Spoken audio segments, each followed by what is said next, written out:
We'd like to thank JPMorgan Chase for their support to make this podcast happen. The views and opinions expressed in the podcast and the guests on the podcasts do not necessarily reflect the views and opinions of JPMorgan Chase & Company or its affiliates.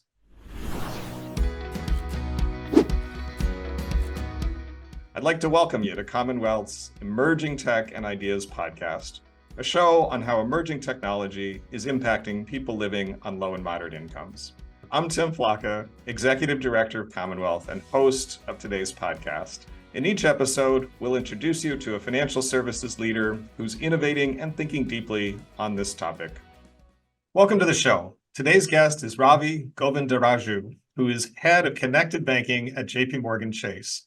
Ravi oversees the bank's consumer digital tools, including the bank's new Credit Journey credit building tool, all with an eye on serving customers who may be living paycheck to paycheck.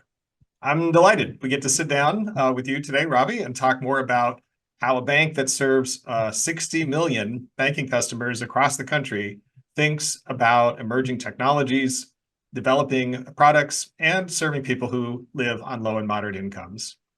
So with that, Ravi, again, thanks for joining. I think a good place to start would be just to give us an introduction and overview of your role and your work at JPMorgan Chase and what you're focusing on now.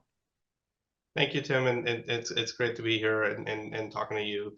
As you sort of mentioned at the beginning, my role at Chase is all about building digital tools that help customers manage their finances, get a better understanding of their financial health and financial lives, and be able to manage their cash flow, their debt, as well as their credit in a better way.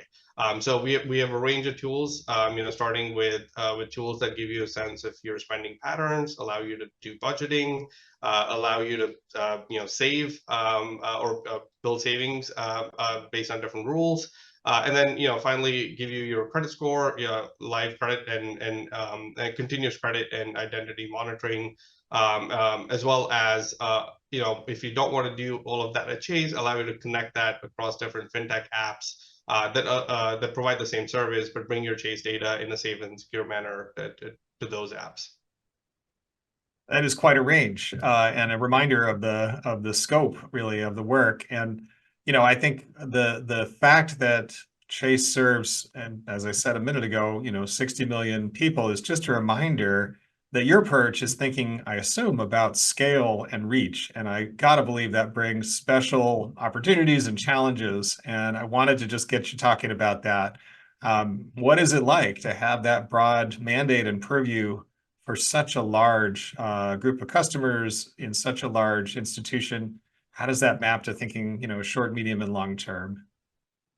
Yeah, it's a great opportunity to be a part of a large bank like Chase that serves customers across the United States and across different economic bands. And as you sort of mentioned, with that sort of large population, you're trying to solve problems for customers in different segments and making sure that you're building solutions that cater to them. So as we think of the tools we're building, we're focused on scale in terms of making sure that it's broadly applicable to anyone that's coming in. But at the same time, how do we build the right personalization and the right elements within our tools that can appeal to different customers? So a big part of it really comes down to understanding who we're building specific tools for, what their biggest problems are, how we can really help them improve their financial lives, and then tailoring our tools to that specific individual or segment. Oftentimes we'll have a variety of tools and then really just make sure that we're surfacing the right ones within our experiences based on what would be most applicable to that customer.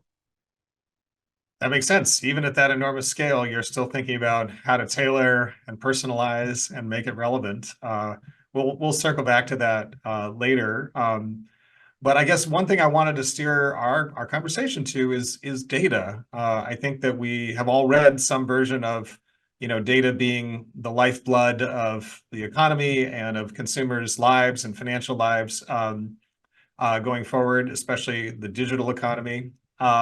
And I just have a hunch you could kind of shed some light on what that really means in practice. Why is data, especially financial data, so critical in the future of financial services and, frankly, the future of financial health for underserved households. What's going on in that world that we should be aware of when we're thinking about the impact on real people? Yeah, I mean, one of the key things, and you mentioned our scale, and we serve we're proud to serve a number of Americans in a number of different households across the country. But at the same time, we fully recognize that while we hope to be the primary bank for every household, we are not today. And so and even for the ones that we are the primary bank, we recognize they have other banking relationships. And oftentimes, to really understand your own personal financial picture and get a better understanding of your finances, you have to kind of look at it across all of the different apps and all of the different banking institutions that you have a relationship with. And so that ability to bring together your financial picture is highly dependent on being able to piece together your financial data across the different institutions that you bank with. You might have a mortgage with one bank and a checking account with a different bank and an auto loan with a third bank. Your credit card provider could be different, and you have to kind of piece all of that together to really understand what your personal balance sheet looks like, what your opportunities are, where you could do better. And so connecting financial data, we recognize, has been historically a challenge, and we at Chase are sort of proud to say that we've really leaned into making sure that we make it easy for our customers to both bring in data. So if you have relationships with other financial institutions, you can bring that data into our mobile app and web experience, and you can put all of that together and leverage the tools that I talked about earlier to give you a better sense of your overall financial picture. But at the same time, like our tools, you want to go elsewhere, whether that's a fintech app or a different financial institution. We've built APIs that make it easy for you to take that data and share that across the ecosystem. I do want to pause there and point one thing out. Historically, the way that things work in the US is a lot of the fintech apps ask you to put in your username and your password for your financial institution so that they could go bring their data in to kind of present your financial picture for you. That is highly risky for customers. And so as we talk about financial data and its importance and how we make it easy to kind of move across the ecosystem and manage your finances, one of the biggest things I would tell customers is never ever share your banking username and password. Your financial institution should be making investments to make that data available through APIs that are much more safer, and you don't want your credentials sort of floating out. Further, like a lot of this data is highly sensitive. You can make it is your personal financial information, and in the wrong hands can do a lot of damage. And so we want to make sure that as the regulations here in the United States evolve, we're really sort of making sure that banks can continue to serve their customers. We definitely want to make it easy for customers to share data, but in a safe and secure manner. And so there are a lot of steps that we've taken to do that at Chase, and are looking to work with regulators to kind of make sure that it happens across the United States. I want to steer the conversation to the topic of trust, because I think there's a connection between data and really what we were just talking about, the control of credentials and the like. I feel like it's a pretty common observation and an accurate one that some communities have less trust for very understandable historical reasons of a lot of institutions, including major financial service firms, and to be able to deliver great quality products and services, it is helpful to have some trust. And I am curious how this issue of trust surfaces around control of data and control of credentials. And if you have any insight about that, do you find that that the ways you're able to talk to and help customers protect their data have any payoff in terms of trust, or are there any pitfalls there? Anything we can learn from you? Yeah, I think what we've tried to do is invest in programs that really protect our customers' data and build that trust, whether that's coming through our consumer channels. We try to ensure that it has the highest security standards, or whether you're trying to access your Chase information elsewhere, making industry leading tools and services available to make that extremely seamless and safe for our customers. Educate our customers on that front to make sure that they're fully aware of it. But to your point, as you build these things, scams and other things exist. I mean, the number of people who get a fake text message asking to be sent money or other things does exist, and we've tried to invest a lot in building the right education programs for our customers and flag to them that they need to be careful, like know who the sender is. We're not trying to slow down progress, but put in the right guardrails to make sure that we can give customers a second to pause and really understand what the transaction is before they go complete it. So those are some things that we are trying to do to really sort of help address that and make sure that customers truly understand what they're getting into before sort of executing on any of these transactions.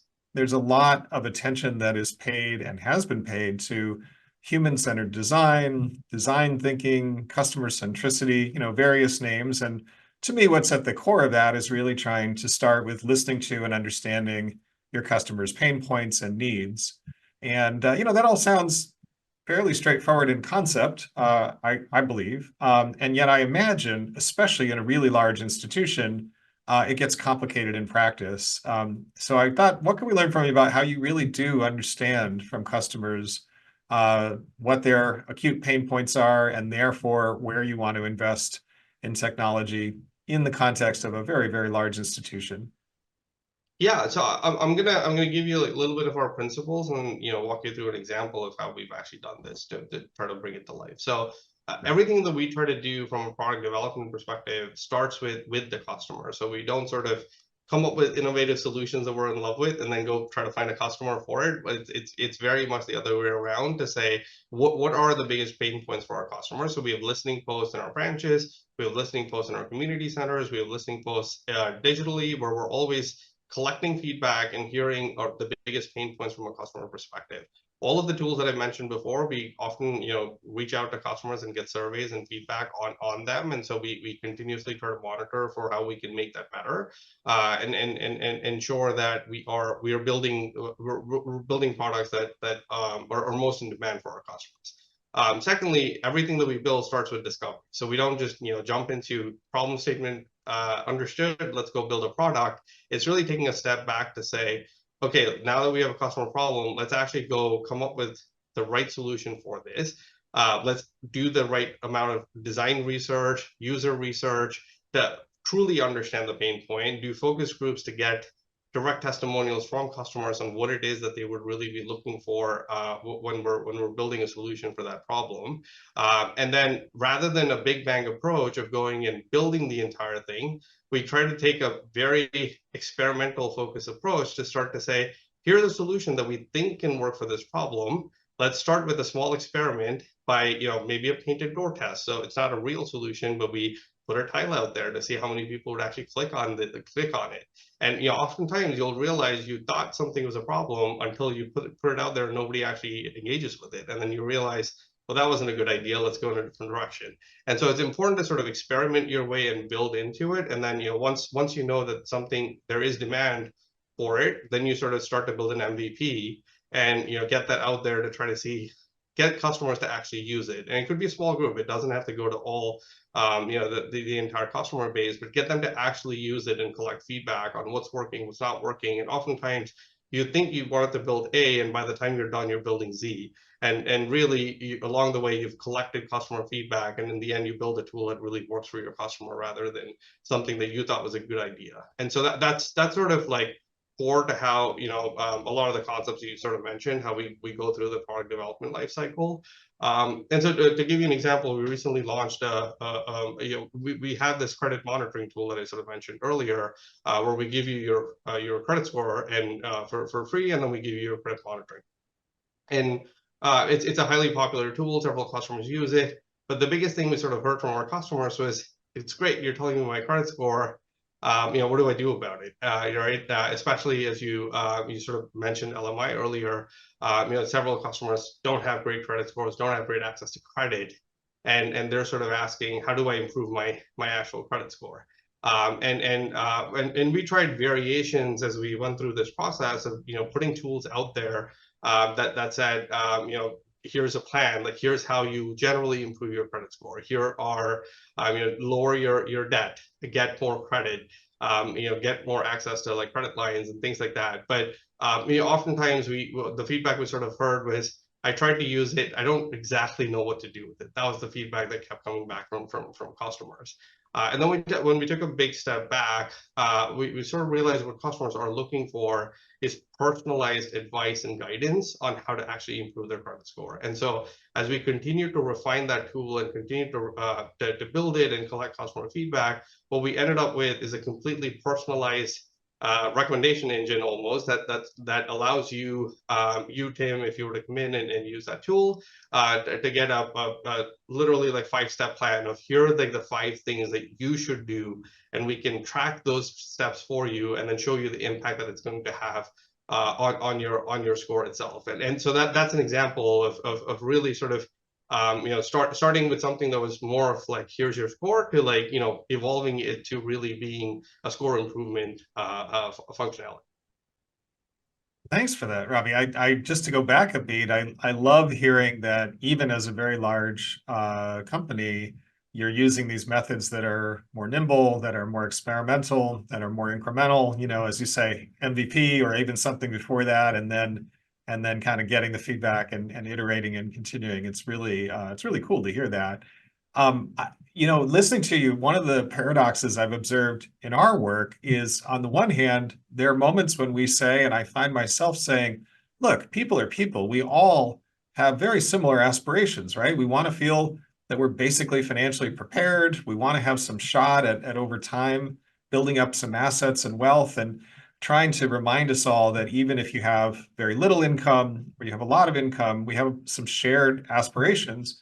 And yet other times really pointing out that we don't all have the same problems at the top of our list. The classic one that we come across just so much is short-term cash flow and volatility. That can be an irritant if you have a lot of resources or enough for a cushion. It can be life-threatening if you're living very close to the edge. So all of that to say, as I listen to you talk about your process of design and development and feedback, the sort of for whom a part of the equation came to mind. And I'm curious, are there moments of learning or stories you've had or ahas or anything you can share when you've discovered that the needs diverge and there was a need to get clearer on who the precise customer was, and to either tailor the product or to steer in a different way or to take a step back and try something entirely different?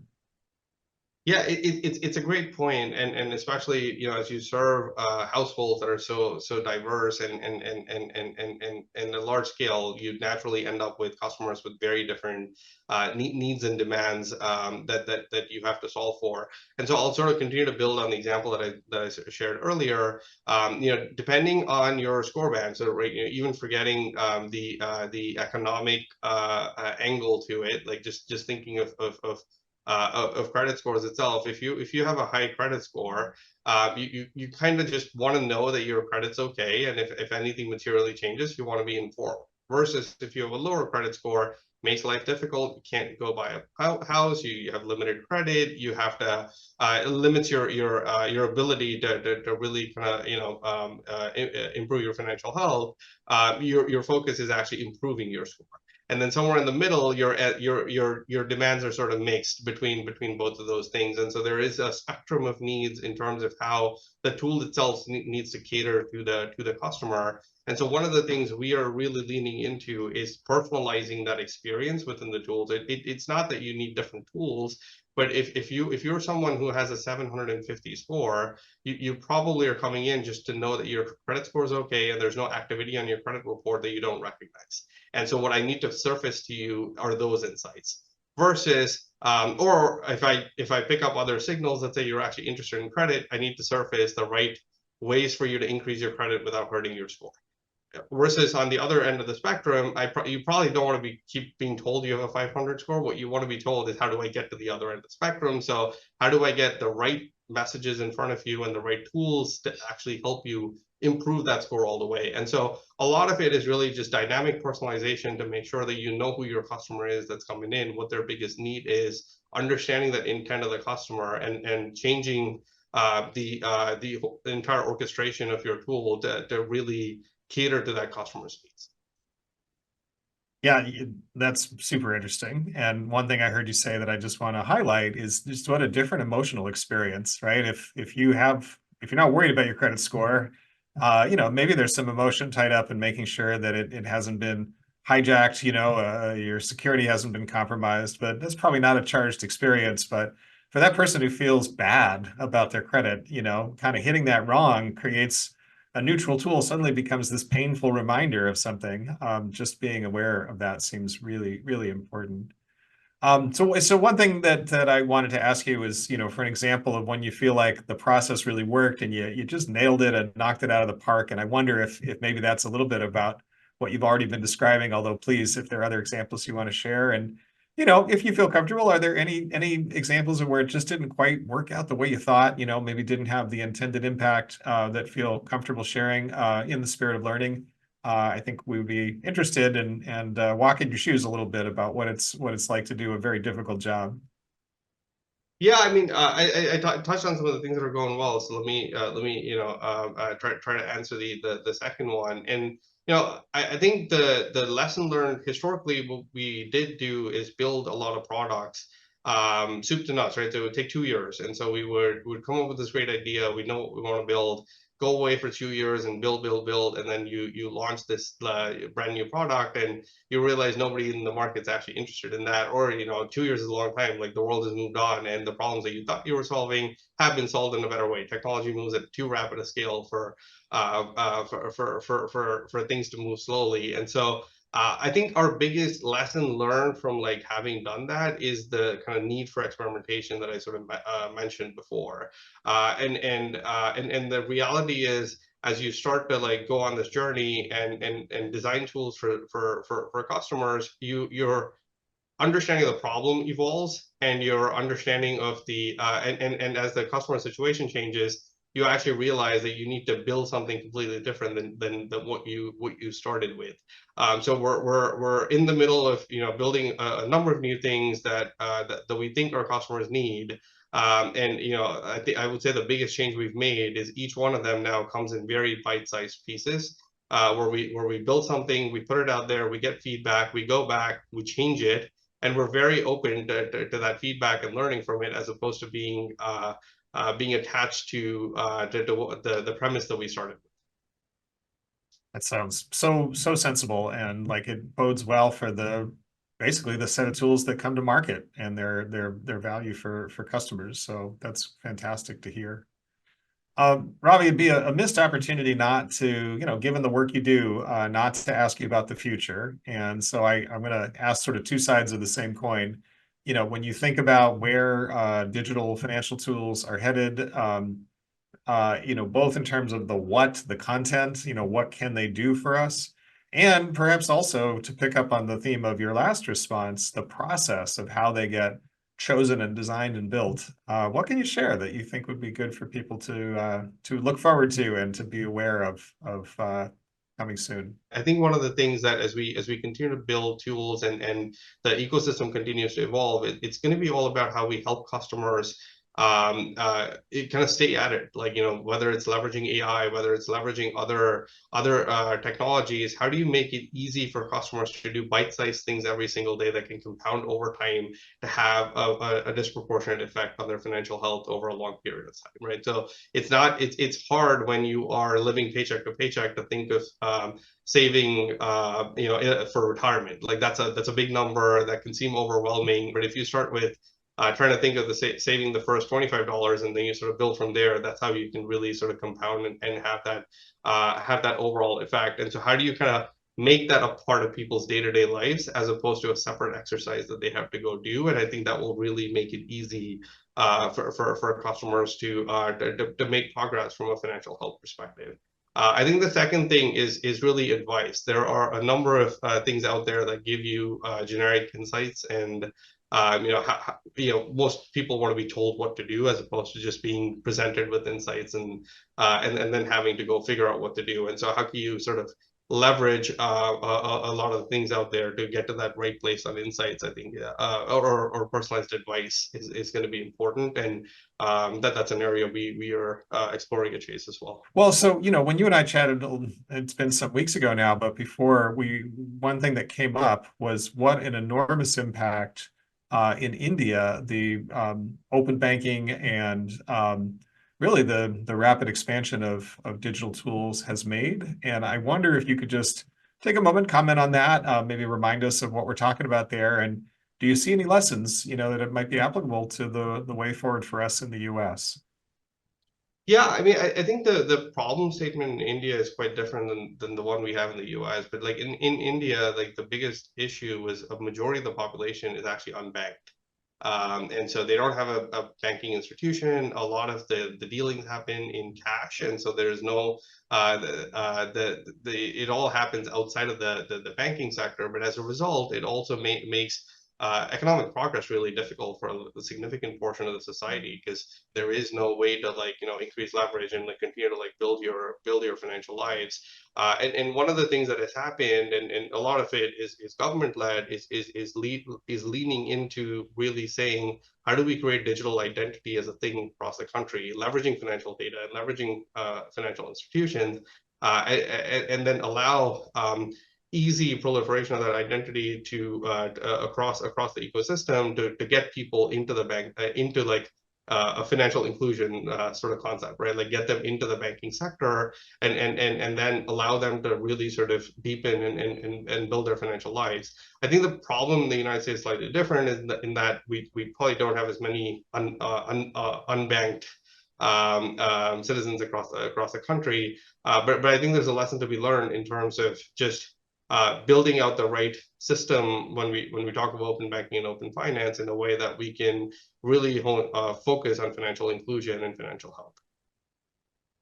Yeah, I appreciate all of that, and I obviously the context and, as you say, the problem statement, is quite different. The one thing I wondered about, and I'm interested for your perspective on, is that as a very casual observer of what's happened in India, I wondered if there's been something of a tipping point that was achieved by such a concentrated focus, as you say, in the Indian context, of really getting people into the system at all. And I'm fascinated if there might be some possibility for a similar concentrated effort to achieve some tipping point in the US context. And if any part of that resonates, I'd be interested. And if you think that's just too far of a bridge too far, that would be helpful to hear as well. So what I would say is that I think that the problem we haven't cracked here is one of identity. And so I think as you think of the future, digital identity becomes the most important thing that allows you to kind of reach that tipping point. And so while we have a very strong foundation to build from, as we think of a number of the crises that the country is facing and we're going through, and as the population dynamics across the country change, building that common digital identity framework that allows for identification of who's who, and like the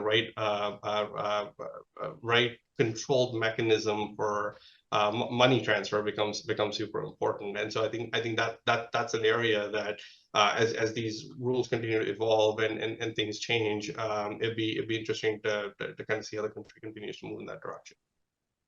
I love that. And just to check, what I feel in my head as I listen to you is primarily around security and reducing fraud. That's what that digital identity would do for us. Is that what you have in mind, or are you thinking even beyond that? I think even beyond that, just knowing who people are, right? Like, because today you're sort of restricted. Like the biggest challenge when you're trying to authenticate someone is, how do you actually know that that's the person? In the context of commerce at scale, like that is the biggest gating factor that allows you to have that happen across the country. And so I think beyond just security and fraud, like I think it gives access to more people, because without that identity, you have no way to actually enter the system. It's sort of table stakes to be able to access the modern digital world. Yeah. Yeah. Ravi, I know we're at time. I want to just thank you for the conversation and really appreciate the chance to talk with you today. Thank you. It's great being here.